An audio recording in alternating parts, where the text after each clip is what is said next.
शान्ताकारं भुजगशयनं पद्मनाभं सुरेशं विश्वाधारं गगनसदृशं मेघवर्णशुभांगं लक्ष्मीकान्तं कमलनयनं योगिभिर्ध्यानगम्यं वन्दे विष्णुं भवभयहरं सर्वलोकैकनाथं। प्रिय मित्रों, आज कार्तिक महात्म्य का चतुर्थ अध्याय प्रारंभ हो रहा है। कल हमने तीसरा अध्याय किया था, जिसमें बताया गया था कि भगवान हरि को कार्तिक मास क्यों सबसे प्रिय है। आज जो हमारा चौथा अध्याय है, इसमें भगवान हरि द्वारा वेदों का उद्धार कैसे किया गया और प्रयागराज को उत्तम तीर्थ भगवान ने क्यों बताया, इसी बारे में आज बात करेंगे। नारद उवाच इत्युक्त्वा भगवान विष्णु सफरी तुल्यरूपधृक् ययौ तदांजलौ विंध्य वासिनः कश्यपस्य सह। नारद जी कहते हैं कि ऐसा कह करके भगवान विष्णु मछली के समान रूप धारण कर विंध्यवासी कश्यप ऋषि की अंजलि में आ पहुंचे।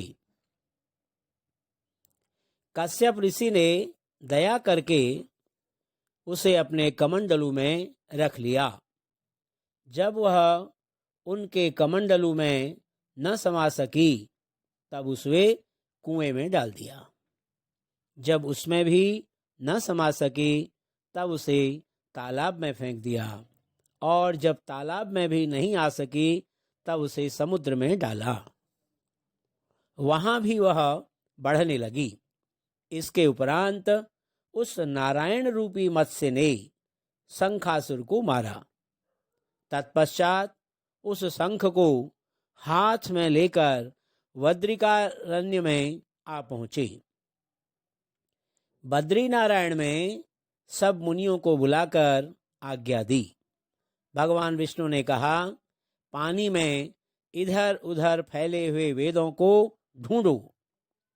शीघ्र ही आप लोग रहस्य युक्त वेदों को जल से निकालकर शीघ्र मेरे पास ले आओ। इतने काल तक मैं देवताओं के साथ प्रयाग में ठहरा हूं। राजा पृथु से नारद जी ने कहा कि उसके पश्चात अपने तपोबल से समस्त ऋषियों ने यज्ञ बीजों के सहित सब वेद मंत्रों को ढूंढ निकाला। उन वेदों में से जो जो भाग जिस जिस मुनि को मिला, वह वह भाग उस मुनि का हो गया। तत्पश्चात हे राजन, उसी दिन से उस भाग के वे ही ऋषि कहलाए। सब वेदों को लेकर मुनिगण प्रयाग में आए और ब्रह्मा के साथ विष्णु जी को उन लोगों ने सब वेद समर्पित कर दिए। सब वेदों को पाकर ब्रह्मा बड़े प्रसन्न हुए और तुरंत ही उन्होंने देवता तथा ऋषियों के साथ अश्वमेध यज्ञ किया।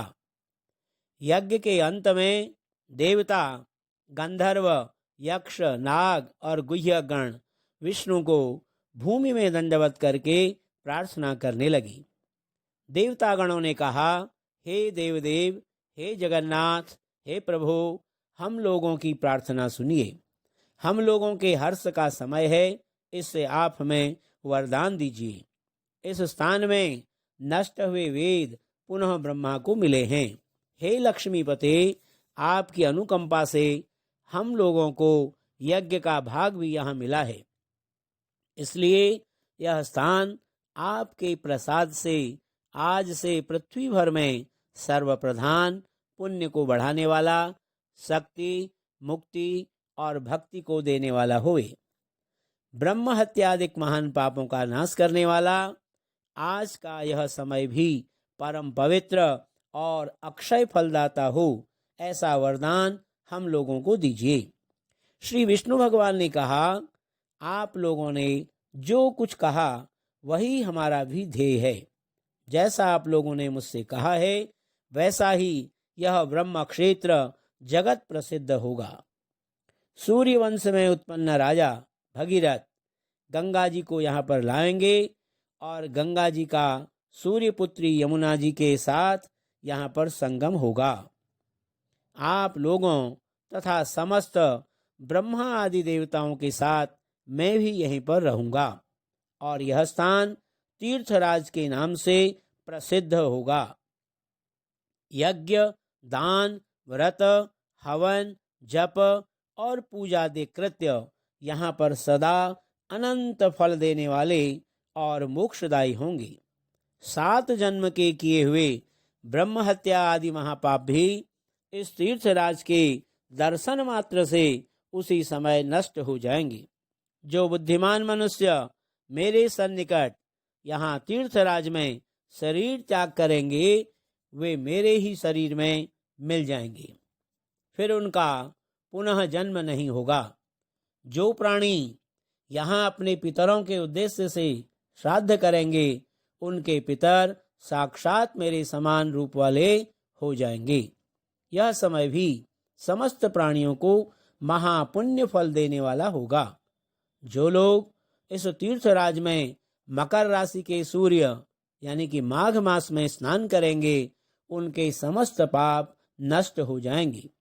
मकर की संक्रांति होने पर माघ मास में प्रातःकाल स्नान करने वालों के केवल दर्शन मात्र से सब पाप विनष्ट हो जाते हैं।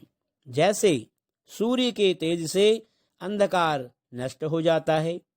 माघ के महीने में मकर की संक्रांति होने पर स्नान करने वाले प्राणियों को मैं सालोक्य यानी कि अपना लोक और अपने समक्ष और अपना सारूप इन तीनों मुक्तियों को प्रदान करता हूँ। हे मुनिवर, आप लोग मेरे वाक्य को सुनिए। मैं सर्वत्र व्याप्त रहता हुआ सर्वदा वज्रिकारण्य में निवास करता हूँ। अन्यत्र सैकड़ों वर्ष तप करने पर जो फल प्राप्त होता है वही फल यहाँ एक दिन में मिल जाएगा। जो महानुभाव मेरे उस स्थान यानी कि वज्रिकाश्रम का दर्शन करेंगे वे जीवन मुक्त हो जाएंगे और उनके समस्त पाप नष्ट हो जाएंगे। सूत जी ने कहा कि इस तरह विष्णु भगवान उन सब देवताओं से कहकर ब्रह्मा जी के साथ ही अंतर्धान हो गए और इंद्र आदि देवगण भी अपने अंशों को वहीं छोड़कर अंतर्धान हो गए।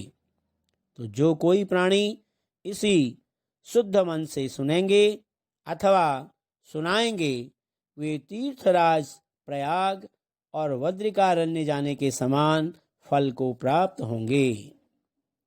इति श्री पद्म पुराणे कार्तिक महात्म्ये श्री कृष्ण सत्यभामा संवादे चतुर्थोऽध्यायः। बोलो श्री कृष्णचंद्र भगवान की जय।